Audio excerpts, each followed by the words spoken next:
Hello friends, myself Mr. Minal R. Patel, working as a lecturer in Mechanical Engineering Department from Vallabh Polytechnic, Navsari. Today I will discuss about the topic reflection of light for the subject Engineering Physics Group 1, subject code 33004. પરાવર્તન એટલે કે reflection of light. તો આપણે પરાવર્તન કોને કહીશું? તો પ્રકાશના તરંગો સમતલ અપારદર્શક ચકચકિત સપાટી પર આપાત થાય છે ત્યારે તેમનું તે જ માધ્યમમાં પરાવર્તન થાય છે. એટલે કે પ્રકાશના તરંગો જ્યારે અપારદર્શક સપાટી પર અથડાશે અને એ સપાટી ચકચકિત હશે, લીસી હશે, તો પ્રકાશના તરંગો એના પર અથડાઈને પાછા ફરશે, જેને આપણે પરાવર્તન કહીએ છીએ. હવે પ્રકાશના પરાવર્તનના નિયમો આપણે ભણી ગયેલા છે. તો સમતલ અરીસા વડે મળતું પ્રતિબિંબ વસ્તુના જેટલા જ કદનું અને આભાસી મળે છે. એક સમતલ અરીસો લઈએ તો આપણને જે પણ એનું પ્રતિબિંબ મળશે એ એટલા જ કદનું મળશે અને આભાસી મળશે, પરંતુ એની બાજુઓની અદલાબદલી થઈ જાય છે. તો આ સમતલ અરીસાનો ઉપયોગ periscope, range finder, epidiascope, reflecting telescope વગેરેની અંદર કરવામાં આવે છે. બહિર્ગોળ અરીસાનો ઉપયોગ જનરલી મોટરકારમાં પાછળના વાહનોને જોવા માટે થાય છે. આપણે જે કાર કે ટુ વ્હીલર યુઝ કરીએ છીએ એની અંદર જે પણ મિરર લગાવેલા હોય છે સાઈડમાં, એ બહિર્ગોળ લેન્સના બનેલા હોય છે, જેથી કરીને આપણે ઘણો બધો પાછળનો દેખાવ એની અંદર જોઈ શકીએ છીએ. જ્યારે અંતર્ગોળ અરીસાનો ઉપયોગ સેવિંગ માટે કરવામાં આવે છે, કારણ કે અંતર્ગોળ અરીસાની અંદર આપણને પ્રતિબિંબ ઘણું મોટું જોવા મળે છે, જેથી આપણે વાળ જેવી નાની વસ્તુઓ પણ ઇઝીલી જોઈ શકીએ. હવે બહિર્ગોળ અરીસામાં આભાસી પ્રતિબિંબ મળે છે, જ્યારે અંતર્ગોળ અરીસામાં વસ્તુની સ્થિતિ અનુસાર સાચું અથવા આભાસી પ્રતિબિંબ મળે છે. એટલે વસ્તુ તમારી કેટલા અંતર પર રહેલી છે એને અનુલક્ષીને આપણને સાચું અથવા તો આભાસી પ્રતિબિંબ અંતર્ગોળ અરીસાની અંદર મળશે. હવે સમતલ અરીસા વડે થતું પ્રકાશનું પરાવર્તન આપણે જોઈએ. એની અંદર સૌથી પહેલાં લોસ ઓફ રિફ્લેક્શન, પરાવર્તનના નિયમો. તો અહીં આગળ એક ફિગર બતાવેલી છે, જેમાં આપાત કિરણ અહીં આગળથી દર્શાવેલું છે. અહીં આગળથી એ અપારદર્શક સરફેસ છે એના પરથી એ રિફ્લેક્ટ થઈને અહીંયાથી પરાવર્તન પામશે, એટલે એને પરાવૃત કિરણ આપણે કહીશું અથવા રિફ્લેક્ટેડ રે કહીશું. અહીંયા આગળ લંબ કિરણ બતાવેલું છે.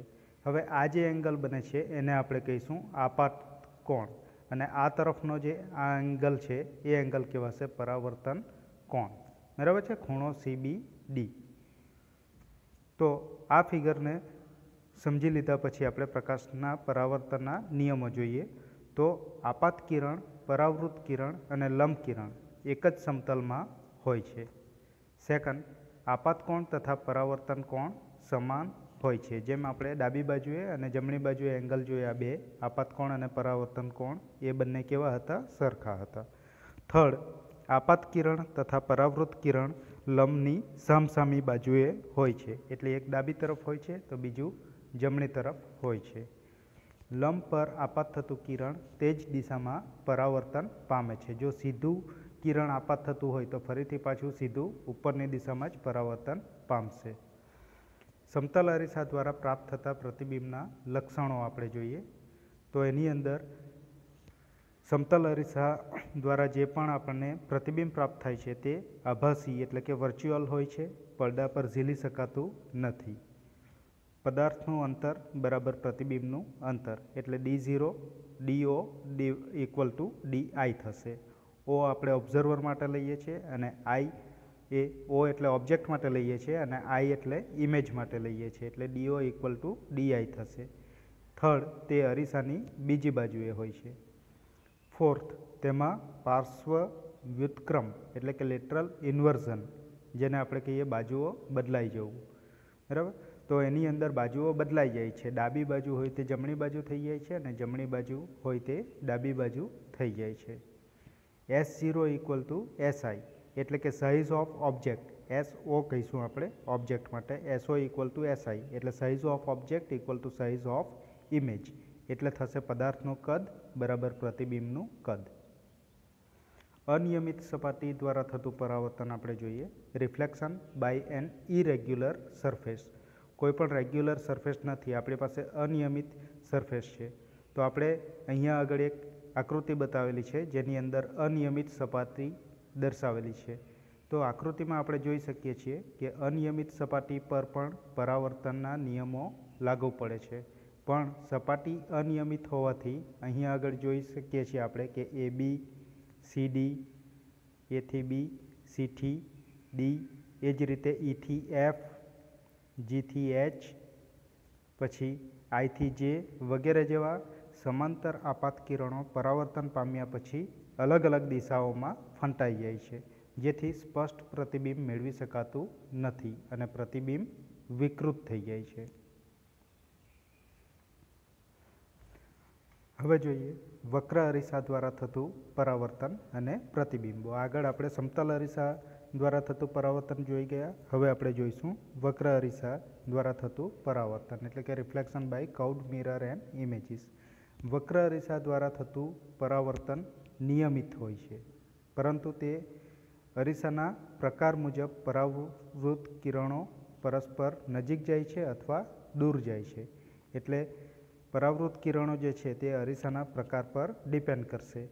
જેમ કે અરીસો અંતર્ગોળ હોઈ શકે અથવા બહિર્ગોળ હોઈ શકે, અને તે મુજબ અરીસો અભિસારી અથવા અપસારી એટલે કે કન્વર્જિંગ અથવા ડાયવર્જિંગ કહેવાય છે.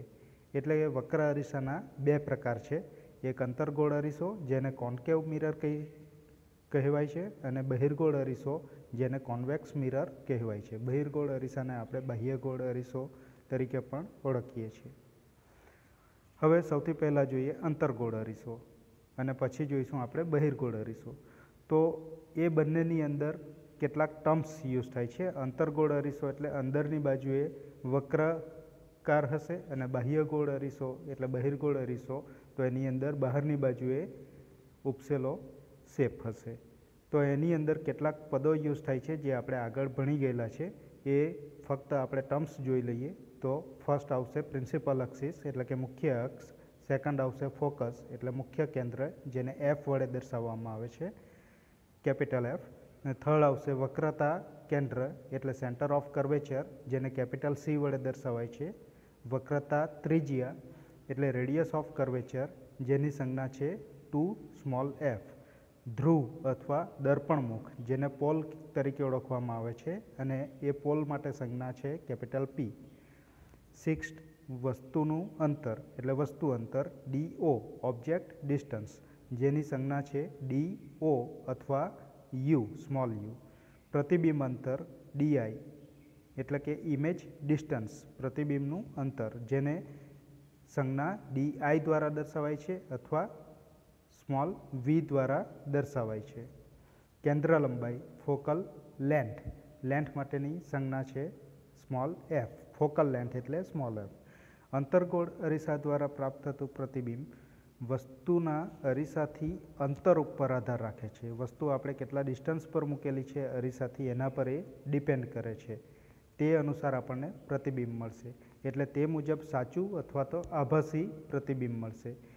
વળી તે નાનું, મોટું અથવા સમાન કદનું હોઈ શકે. એટલે કેટલા અંતર પર મૂકેલું છે તે ખાસ ઇમ્પોર્ટન્ટ ટોપિક છે. તેને અનુલક્ષીને આપણને પ્રતિબિંબ નાનું મળશે, મોટું મળશે અથવા તો સરખા કદનું મળશે. બહિર્ગોળ અરીસા દ્વારા પ્રતિબિંબ હંમેશા આભાસી અને નાનું જ હોય છે, અને આ અરીસો ડાયવર્જિંગ એટલે કે અપસારી હોય છે.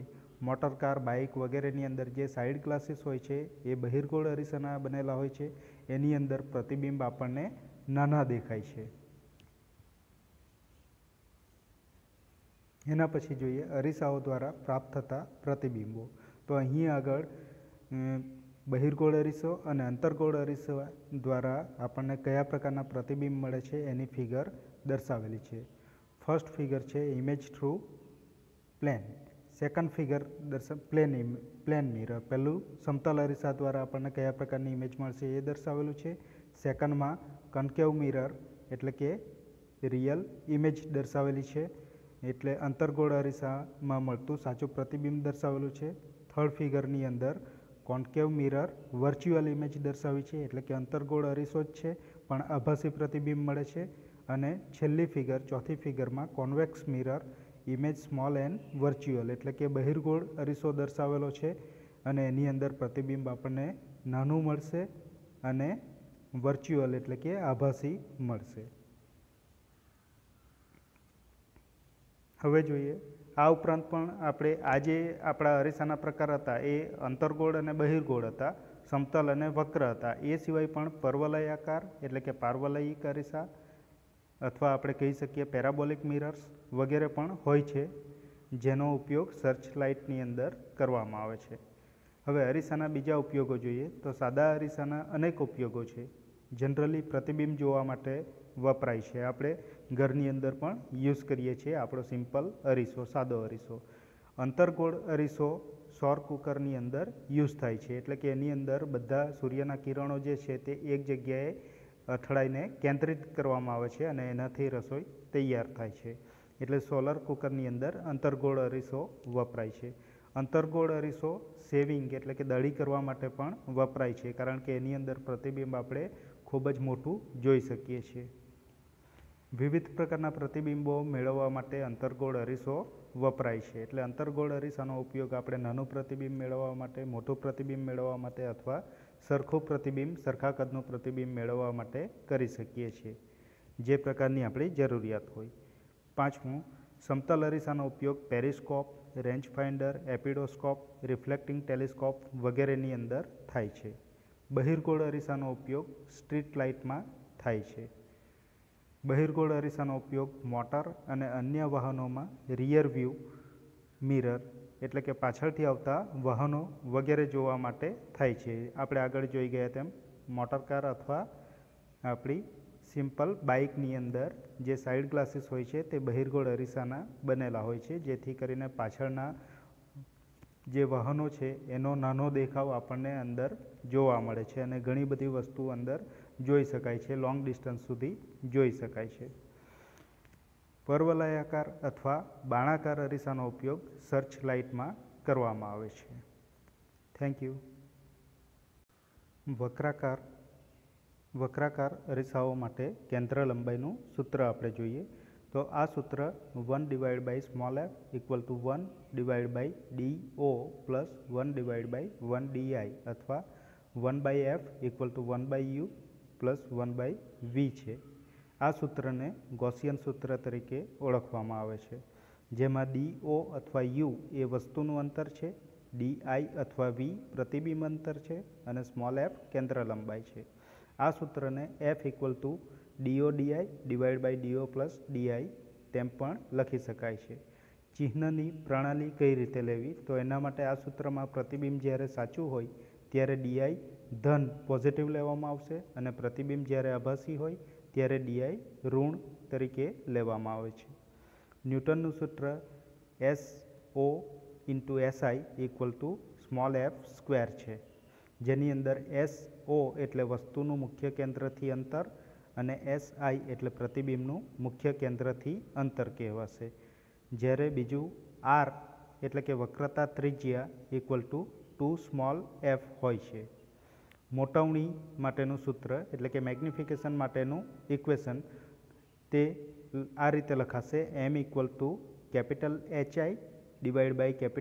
HO = DI / DO, જેમાં HI એટલે પ્રતિબિંબની ઊંચાઈ અને HO એટલે પદાર્થની ઊંચાઈ લેવામાં આવે છે. Thank you.